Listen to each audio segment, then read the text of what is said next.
in terms of priorities, it's number 1, 2, 3, even 4. Yeah. Possibly 5, 6, 7, and 8. Hey folks, welcome back to the farm. Today it's time for another install of Regen Ben. Ben is a local farmer and also a really nice guy who happens to be an expert in regenerative agriculture. So he offered to pop round to our farm last year and we filmed a whole load of stuff with him. Last week it was all about the hill field and the challenges we've got up there with the soil. Today we're looking at some other areas of the farm. There's a bit of a mini quiz that I gave Ben, and finally we get to learn about his passionate feelings about rusty gates. Enjoy.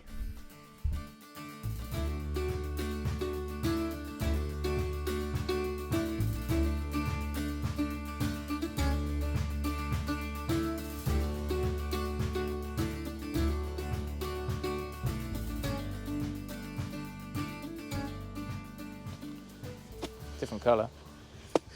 Different colour, different structure. Different sound on the spade as well. Yeah. So the calcium-magnesium balance, that differs from field to field? It can do. It's also trumped by organic matter working. Okay. I feel like we're not doing all the work here. I thought it'd be more wet. I don't know, maybe it's a time of year, but... Yeah. Oh, yeah. There's enough moisture in there to keep grass growing. Yeah.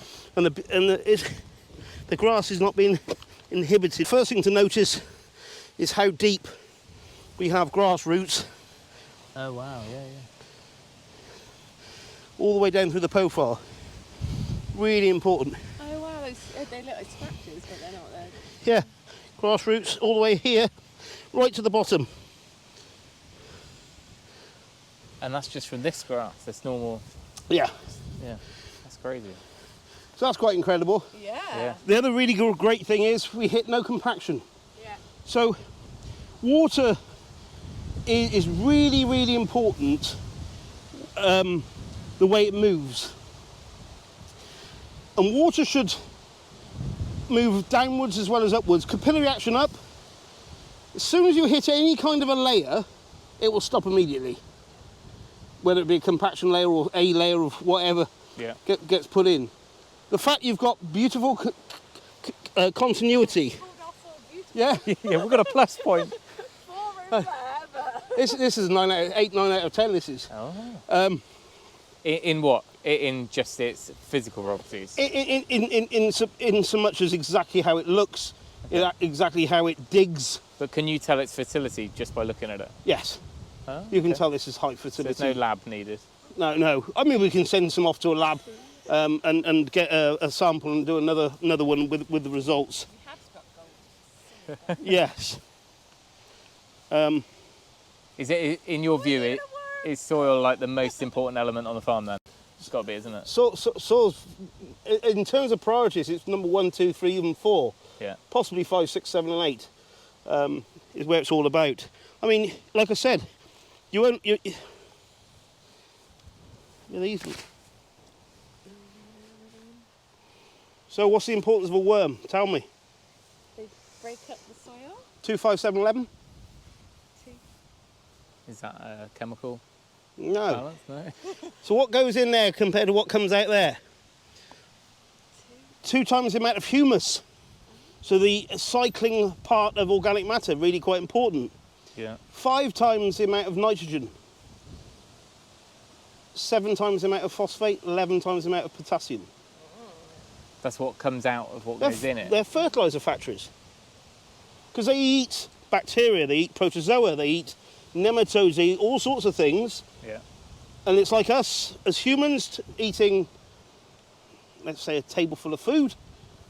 What we excrete out is high in N, P and K, because in actual fact, what we eat, we do not need every single nutrient of that part of what we eat, and some of it's excreted. Exactly the same as what happens in a worm.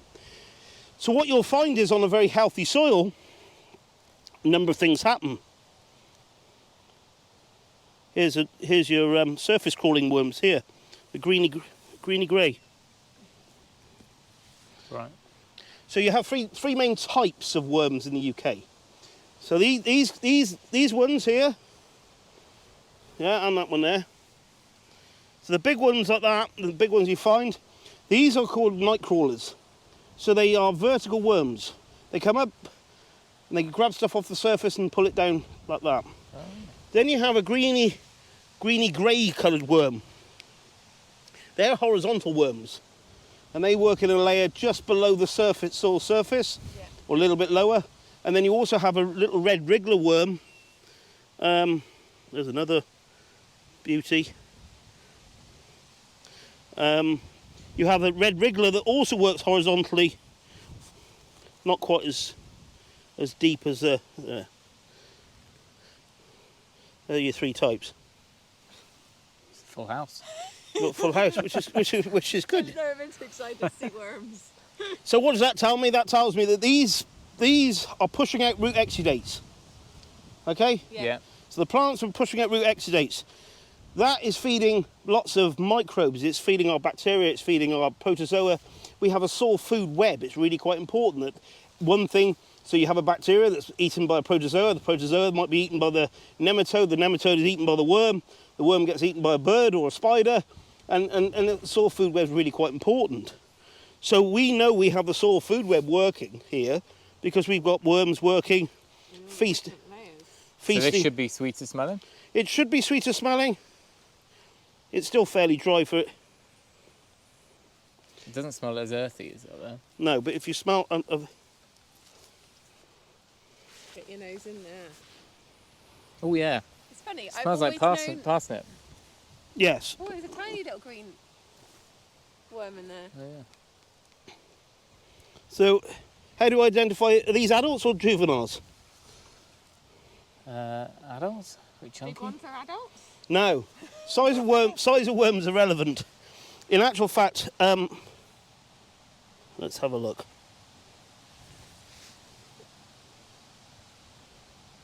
Juvenile?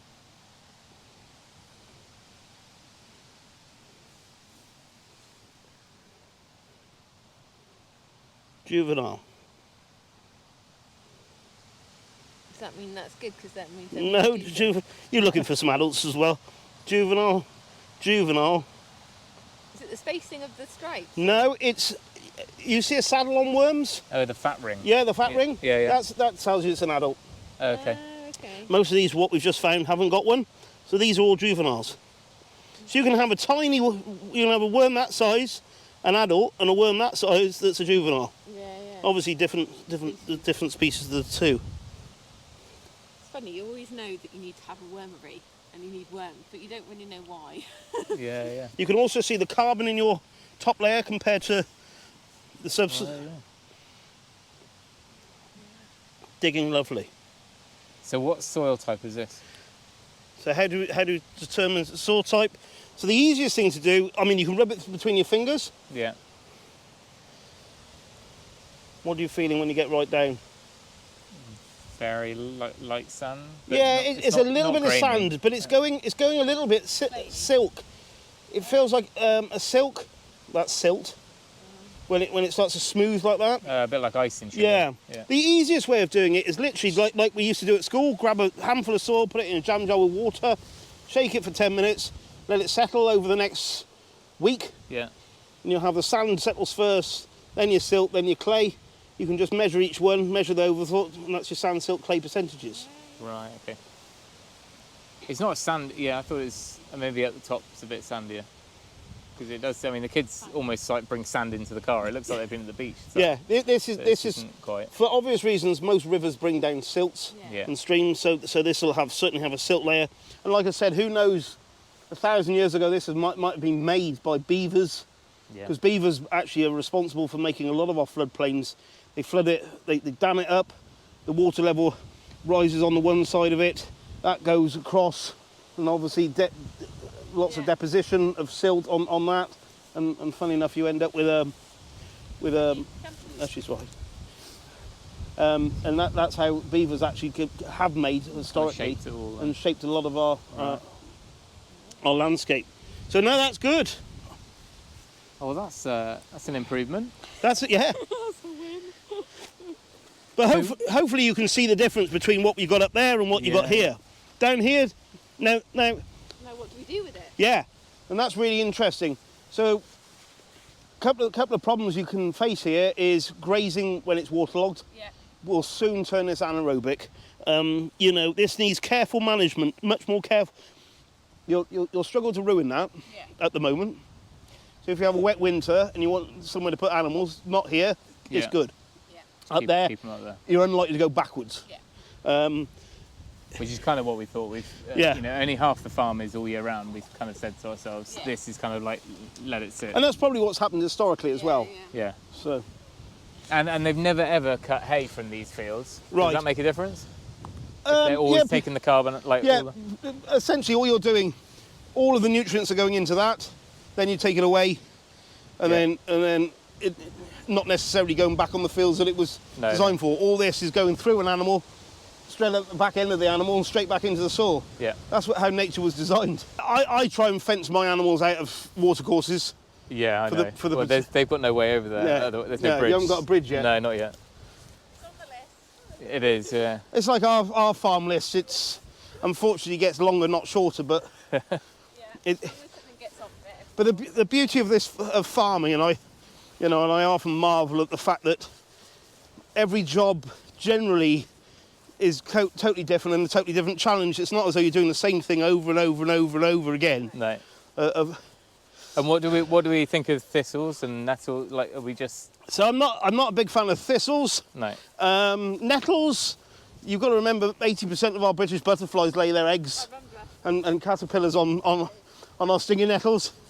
We're a bit obsessed with controlling stinging nettles. I think they're you know, along margins like you've got them. Yeah. Let them be. Let them be. Okay. It's almost a natural fence for the kids. That's Not that we trust the nettles. And what options have we got with thistles then? Apart from pigs everywhere. pigs are really good. You can dig them. Yeah. Can you just repetitively kind of cut them back or not? You can keep trying to cut them, but it's Yeah. trying to select them without cutting all the grass as well, really. Yeah. We are trying an Australian grazing technique whereby you split, did I explain this? You split your farm into 7, Right. and you basically graze one, absolutely graze it right down. So you name them 1, 2, 3, 4, 5, 6, 7. You graze the one right down to nothing, and then you move them to number 2, and if one grows back, you move them straight back to 1. Okay. You then move them back to 2, and then if one hasn't grown back and 2's grown down, you go into 3. As 1 grows back, you go from 3 to 1 without going to 2. So essentially you spend 12 months smashing 1, and the thistles and stingers will get eaten, Yeah. because that's the idea. Yeah. And then after a whole 12 months, you can imagine you've gone kind of like, it's like a dial, it keeps springing back. Yeah. And then the Sabbath, field number 7, never gets touched. You never get to 1, 2, 3, 4, 5, 6, and 7. So 7th has a 12-month rest. Okay. So after the 12-month hammering, it then has 12-month recovery. Yeah. Right, Number yeah. 1 then becomes the rest. Yeah. It's quite an interesting concept of weed control, because the trouble with mob grazing of herbal lays, and I move my sheep every day, there is no incentive for them to eat a stinging nettle or a thistle or anything, No. because they know what's in front of them is just amazing. Yeah. But So- they do if you leave them long enough. But absolutely, Yeah. so I quite like that concept. So we're going to do some trials with it next year, Yeah. starting in the spring, and see if we can actually control weeds Yeah. by doing that. And adding goats into a... Goats are A mix. fantastic. But will they go for the nettles over grass? They'll go for thistles, nettles, and docks and trees over grass Yeah. every day. Browse rather than Absolutely, graze. yeah. So maybe a fluid. A flirt's really Flirt. good. Well, that's what we're quite... yeah. We're I quite excited like the about. idea of a flirt. Oh, can we do our rapid fire questions? Oh yeah, let's do our rapid fire questions. My goodness, These were I feel collated over breakfast this morning. These are 1-sentence answers. Okay, what is regenerative farming? one sentence answer. No. Regenerative farming is replace death with life. Okay, like it. We kind of touched on this just now, but what's the single most important element on a farm? Soil. Cool. Well, two things actually. Mindset. Sunlight. Mindset. Okay. Mindset Yeah, and yeah. soil. But that's 2, not 1. How did you get into this style of farming? Oh, Because it's not your background, is it? yeah. The farm. It didn't No, start regeneratively. no. It actually came about because of my son's tragic accident and a terrible mental health journey, which eventually led to me travelling the world, trying to find a passion back for agriculture and my family and life in general, and stumbled across what at the time I called opposite farming. These guys seem to be making, you know, some fair income, having a lot of fun doing it, and actually could laugh about the mistakes they made. Yeah. And I thought, I want a bit of that. So yeah. So essentially, soul searching. Cool. That was a bit deep, wasn't it? Oh, it was. What livestock is best paired with regenerative farming if you could only have one? What species? What livestock What species of livestock Yeah. is best for regenerative farming if I could only have one? Yeah. Cows. Based on just Based on what they can do per head. base. I mean, I don't agree with my answer if I'm absolutely honest, because diversity is everywhere. So having one species goes against. Okay. Question. Yeah, yeah. rubbish question. Yeah. Okay. Easiest way to tell how healthy a field is? I think you're holding it, aren't you? Yeah. A spade, soil, smell. Your 5 senses. We need to use our senses far better. Smell, you know, generally don't taste soil if you possibly help it, but the other ones are really, really quite important. But taste the produce. Yeah. A nut thing. Yeah. Big nuts, yeah. What's the best way to quantify how well we're doing over a year or 2 years or 3 years? From an overall perspective. Bank balance. Okay. Oh dear. No, I mean, it's a very hard. I mean, there's an awful lot of people trying to stick binary measurements into nature, Yeah. and that's a real problem because there's not one thing that makes one thing great. No. I often find most of the mistakes you made are the best learning experiences you'll ever have. Also, do you fix gates? Right. So, interesting enough, I've just written a chapter from my book, and it's called the hanging gate syndrome. We've got a collection of these. Okay. And I am of an opinion that I'll be absolutely honest. One of the biggest indicators of a farm for me is how their gates hang. Because for me, as soon as you let that become normal, is when everything slides. And everybody drives efficiencies on farms, and all I ever hear about is I've got to be more efficient at this, more efficient. I tell you what, opening that damn thing over time and time again, not only is it not efficient, in the end you can't even bother to open it because you know it's going to be hassled and you get tangled up with your legs and all that kind of thing. And I've got a real thing about gates. I can see why. And I think it also is a marking of a farm. Yeah. If you can get to a gate and it swings open. Yeah. And I've got shiny new ones in the barn. Well, there we go. I bet you didn't think you were going to become an expert in worms today. So, a few people asked in our previous video, what have we done since Ben's visit to make a change on the farm? And there are endless little things. There are other larger things which might not have related exactly, but they're all things that have to be done. Things like the fencing and the gates, obviously, that we need to do just to keep things safe and secure. But as we move into this autumn, there's a whole host of hedge planting, trees going in, and just general management of the farm. Now, one of the things that we talked about in the previous video, which was the hill field and the compaction. And you can see here in this little shot that I have started to do that. I've kind of done a test strip, probably about 20-30 meters wide, and all the way the full length of the field. And I've used the mole plow I've got just to kind of disturb the soil a bit. It's made a bit of a mess. It doesn't cut and roll it like a proper subsoiler might, so it doesn't put a slit in. I might even modify it slightly to be a little bit less blunt. I'll explain that maybe with the tractor in the future. But I'm hoping that we can start, now we've got some herbal ley seeds in there. It's going to get rolled this week. Now I've got myself a roller, and we can start just using that as a bit of a test ground before I start spending loads of time doing the whole field.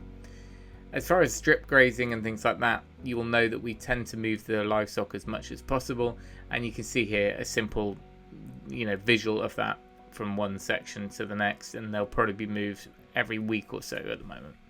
Anyway, we're going to leave it there, and fear not, I think there's probably one more install with Ben. We're going to be looking at the lake field, a few other aspects of farming, not necessarily related just to our land and our farm here, but some kind of bigger topics as far as what we can do in the future, what Ben's plans are, diversifying the farm a bit, and just generally looking at the bigger picture rather than just what we've already got here. So there's lots more to come, and I'm really pleased that you guys were enjoying this topic as much as I did when Ben came over. Ben does have a podcast. It's kind of fairly infrequent. Every month or two there might be one. I will put a link down in the description again to that, and that's how I found Ben. He also has a great website, and it just gives you a taste of what he's got going on, because it's all quite experimental, some of the things he's got going on, and it just gives you a flavour of how diverse his operation is over there. And the amazing thing is, it's really just run by him and his wife, even though it's hundreds and hundreds of acres and lots of smaller businesses working in and around the farm. It's still only just the two of them. It's really fascinating to see how they manage that, and kind of, I guess, just have lots of little segments of the business running around them. Anyway, I'll leave it there. Thanks again to Ben as always, and we'll see you next time.